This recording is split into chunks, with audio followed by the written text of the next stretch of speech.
I solemnly It's swear. rare, but not unprecedented, that the majority enters the new legislative term without selecting a speaker.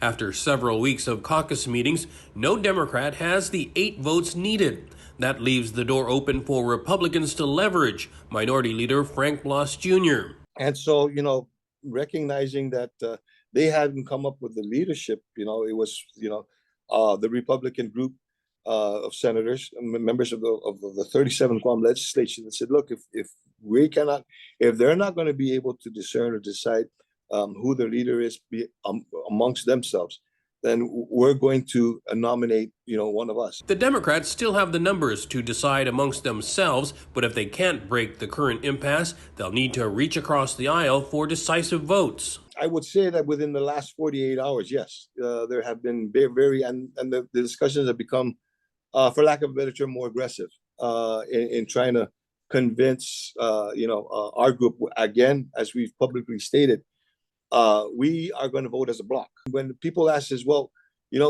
what do you want from them? The question is, first off, what do they have to offer? In exchange for our votes. There was a lot of overtures, but there was nothing committal in being able to provide so that I can report back to the group. He says Republicans aren't seeking committee chairmanships nor any extra budget money. What we wanted was basically, an increased membership in certain committees, the ability to be able to work closely to be able to move other initiatives, within the confines and the rules, okay, and greater roles in the different committees. Blas is not sure if a speaker will be seated on Thursday, but he hopes so. Unfortunately, a lot of the central staff, they're on eggshells with regards to whether or not they're supposed to work. We're finding it difficult today to be able to turn in paperwork that's necessary for us to move forward because there's nobody at central office.